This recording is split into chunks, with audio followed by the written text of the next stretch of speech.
آج میں آپ کے سامنے ایک بہت عجیب واقعہ پیش کروں گی۔ یعنی ایک مرتبہ میری ملاقات ایک جنات سے ہوئی۔ آج آئیے یہ ملاقات میں آپ کے سامنے پیش کرتی ہوں۔ ایک مرتبہ کی بات ہے کہ مجھے میوات کے ایک گاؤں گوہانے میں تعلیم کے سلسلے میں جانا پڑا۔ میں نے وہاں لوگوں کے سامنے شرک و بدعت کے متعلق تعلیم کی اور میں نے وہاں کی ماؤں بہنوں کو اس بات سے آگاہ کیا کہ میری پیاری ماں اور بہنوں، آپ تعویذ گنڈے جو لٹکاتی ہیں یہ سراسر شرک ہے۔ ایسے کرنے سے اللہ پاک بہت زیادہ ناراض ہوگا، کیونکہ اللہ کے نبی کریم صلی اللہ علیہ وسلم نے فرمایا ہے، من تعلق تمیمۃ فقد اشرکا، کہ جس نے تعویذ گنڈا لٹکایا اس نے شرک کیا۔ ان الشرک لظلم عظیم، بے شک شرک بہت بڑا گناہ ہے، اس کے لیے معافی نہیں ہے۔ آپ یہ ڈھونگی باباؤں کے پاس جانا چھوڑ دیجئے اور خدا را اپنے رب کی طرف رجوع کیجئے، کیونکہ اللہ تعالیٰ ہی احکم الحاکمین ہے۔ میری تقریر ختم ہونے کے بعد مجھ سے کچھ عورتیں کہنے لگی کہ ہم آپ کی بات کو مان رہے ہیں، لیکن ہمارے یہاں ایک لڑکی ہے، اس کے پاس ایک جنات آتا ہے اور وہ لوگوں کو تعویذ وغیرہ دیتا ہے تو فائدہ ہو جاتا ہے، دور دور سے لوگ اس کے پاس آتے ہیں۔ جب انہوں نے کہا تو مجھ کو یقین نہیں ہوا۔ پھر میں نے کہا اچھا میں آپ کے یہاں ہوں، آپ ایسا کیجئے کہ اس لڑکی کو میرے پاس لے کے آئیے کہ میں بھی دیکھوں آخر وہ کس طرح جنات سے تعویذ گنڈے دلاتی ہے، کس طرح جنات اس کے پاس آتا ہے۔ میں وہاں اس لڑکی کے انتظار میں بیٹھی رہی۔ کچھ دیر کے بعد کچھ عورتیں اس لڑکی کو بلانے کے لیے گئی اور ان کے کہنے پر وہ لڑکی میرے پاس آ گئی۔ لڑکی بہت خوبصورت بھی نہ تھی، بہت بدصورت بھی نہ تھی، میڈیم لڑکی تھی، نہ بہت زیادہ عمر دراز تھی۔ ابھی لگ بھگ 12 یا 13 سال یا 14 سال کے درمیان اس بچی کی عمر تھی۔ سانولی تھی، بہت پڑھی لکھی بھی نہیں تھی، بالکل کوری تھی، علم کے اعتبار سے اس کے پاس کچھ نہیں آتا تھا۔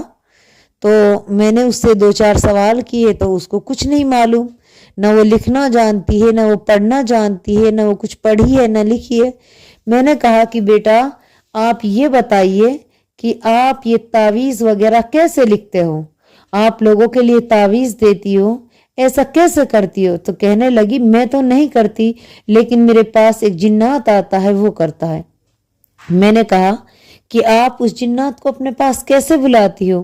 اس نے کہا کہ جنات نے مجھ کو بتا رکھا ہے کہ آیت الکرسی وضو کر کے پڑھو اور کچھ دعائیں پڑھو، میں تمہارے پاس حاضر ہو جاؤں گا۔ میں نے کہا اچھا آپ اس کو میرے سامنے بلا سکتی ہیں؟ تو کہنے لگی ہاں۔ وہ ظہر کے بعد کا ٹائم تھا، میں نے ظہر کی نماز وہیں پہ ادا کی تھی اور ظہر کے بعد ہی کی بات ہے۔ تو اس لڑکی نے وضو کیا اور وضو کرنے کے بعد اس نے نظریں نیچی کر کے آیت الکرسی وغیرہ پڑھی اور تھوڑی دیر بعد وہ بالکل تو جھکی ہوئی بیٹھی تھی، اچانک کڑک ہو کے بیٹھ گئی اور پھر اس کی آواز بھی بدل گئی۔ جب پہلے اس نے مجھ سے بات کی تھی تو اس کی آواز ایک نارمل لڑکی کی طرح تھی، لیکن اب اس بچی کی آواز بدل چکی تھی اور ایک مرد کی سی آواز میں اس نے مجھ سے کہا السلام علیکم۔ میں نے کہا وعلیکم السلام۔ تو میں نے کہا آپ خیریت سے ہیں؟ خیریت سے ہوں۔ کہ میں نے اس سے 2-4 باتیں کی، پھر میں نے اس سے پوچھا کہ میں نے سنا ہے کہ آپ لوگوں کے لیے تعویذ گنڈے دیتے ہو، آپ کون ہو؟ تو اس نے کہا کہ میں جنات ہوں۔ میں نے کہا آپ کا گھر کہاں ہے؟ تو کہنے لگا کہ پیروز پر جھر جو ہے وہاں پہ میرا گھر ہے، وہیں میں رہتا ہوں۔ میں نے کہا آپ شادی شدہ ہیں؟ کہنے لگا ہاں میں شادی شدہ ہوں، میری وائف بھی ہے۔ میں نے کہا پھر آپ اس بچی کے پاس کیوں آتے ہیں؟ تو کہنے لگا کہ یہ بچی مجھ کو اچھی لگی تو میں آنے لگا۔ میں نے کہا ایسا کرنا جائز نہیں، آپ کیوں اس کے پاس آتے ہو، کیوں پریشان کرتے ہو؟ بچی کی زندگی کا مسئلہ ہے، لوگ اس سے شادی تک نہیں کریں گے۔ تو کہا کہ بس ایسے ہی آ جاتا ہوں، اب آپ منع کر رہی ہیں تو نہیں آؤں گا۔ پھر میں نے اس سے کہا کہ آپ یہ تعویذ گنڈا کیسے بناتے ہو؟ اس نے کہا کہ میں جماعت میں گیا تھا، میں نے میں تبلیغی جماعت میں بھی چاہتا ہوں، میں جھیروں میں رہتا ہوں، مسجد میں اللہ کی عبادت کرتا ہوں، میں بہت نیک صالح ہوں، میری بیوی بھی بہت زیادہ نماز روزے کی پابند ہے، اور میں اللہ کا کل کلام پڑھ کے لوگوں کو پانی پہ دم کر دیتا ہوں، اس سے بھی شفا مل جاتی ہے۔ کبھی کبھار میں نقص وغیرہ تعویذ وغیرہ بھی دے دیتا ہوں، اس سے بھی لوگوں کو شفا مل جاتی ہے۔ میں نے پھر اس کو قرآن و حدیث کی روشنی میں سمجھایا کہ آپ جو کوئی بھی ہو، خدا را آپ یہ گناہ کیوں کرتے ہو؟ آپ سمجھتے ہو نا کہ تعویذ دینا شرک ہے، اللہ تعالیٰ ناراض ہوتا ہے نا۔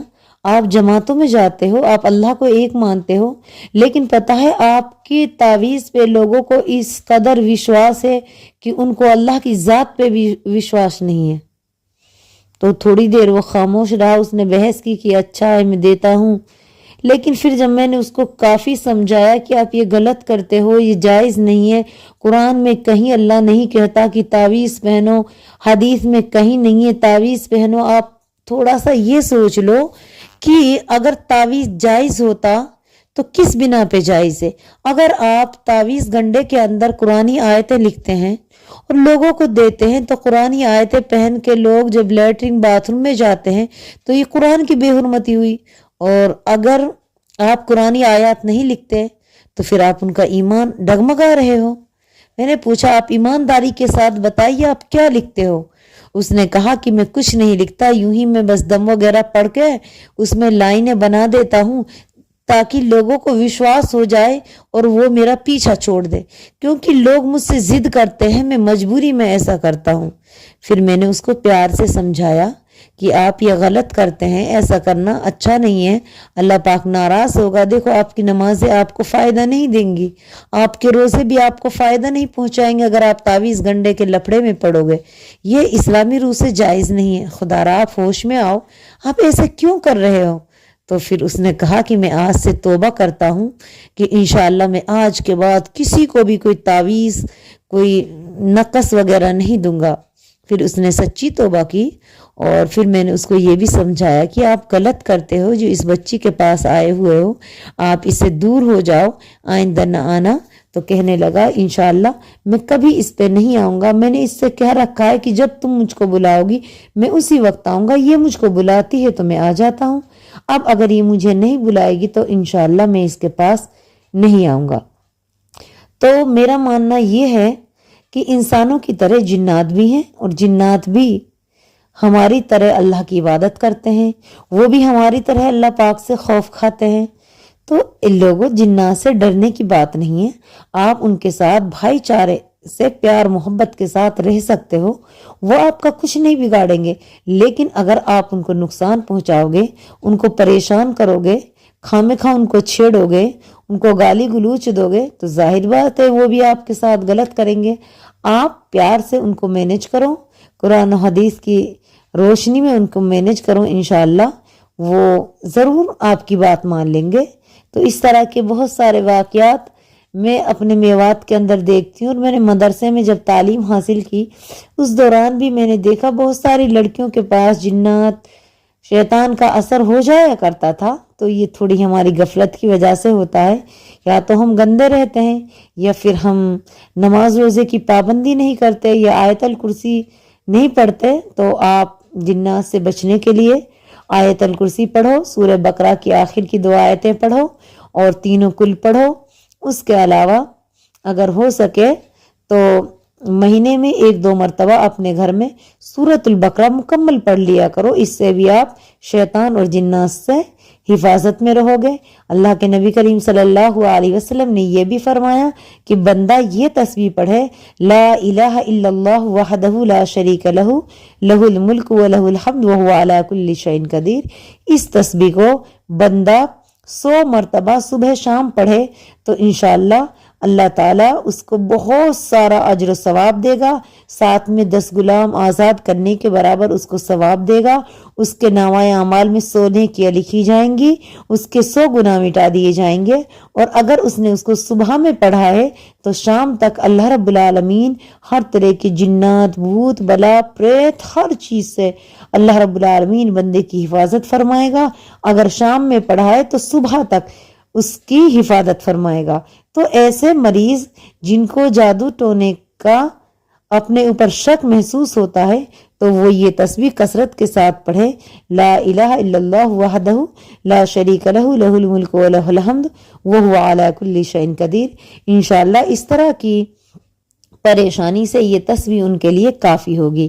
اور ایسا بندے کو چاہیے کہ وہ نماز روزے کی پابندی کرے، اپنے جسم کو ڈھانپ کے رکھے، یعنی اسلامی اعتبار سے لباس زیب تن کرے۔ ایسا نہیں ہے کہ بڑے بڑے سامنے سے آپ کے گلے ہوں جن سے آپ کے سینے جھلکتے ہوں، یا اگر آپ مرد ہیں تو بے حیائی والا لباس پہنیں، عورتیں ہیں تو بالوں کی نمائش کریں، زیادہ کاجل لگائیں، ایسی چیزوں سے آپ پرہیز کریں، مہندی وغیرہ کا کم استعمال کریں اگر آپ پہ جنات کا خدشہ ہے تو انشاءاللہ تعالی اللہ رب العالمین آپ کی حفاظت فرمائے گا۔ نماز روزہ مسلمان کے لیے بہت ضروری ہے، اگر ہم نماز پڑھتے ہیں تو پھر اللہ تعالی ہماری ہر چیز سے حفاظت فرمائے گا۔ اگر ہم نماز روزے کی پابندی نہیں کرتے تو یہ بھی شیطان کو دعوت دینے کے برابر ہے، ہم شیطان کو خود دعوت دے رہے ہیں کہ تم ہمارے گھر میں داخل ہو جاؤ۔ اللہ کے نبی نے فرمایا جب تم اپنے گھروں میں داخل ہو تو ان کے دروازے بسم اللہ پڑھ کر بند کیا کرو۔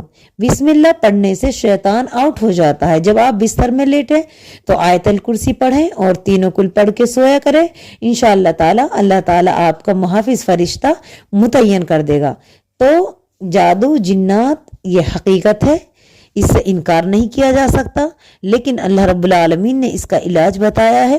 ہمیں چاہیے کہ ہم اس علاج کو کریں اور آرام کے ساتھ اپنی زندگی جئیں، اور جس طرح انسان ہوتے ہیں اسی طرح جنات ہوتے ہیں، ان میں خبیث بھی ہوتے ہیں، ان میں نیک بھی ہوتے ہیں، تو آپ ہر اعتبار سے ان کے ساتھ اچھا سلوک کریں اور ان کے خوراکوں کو آپ برباد نہ کریں، کیونکہ نبی پاک صلی اللہ علیہ وسلم نے ارشاد فرمایا تھا جب تم جنگل میں گزرو تو 3 چیزوں کا خیال رکھنا جو جنات کی خوراک ہے۔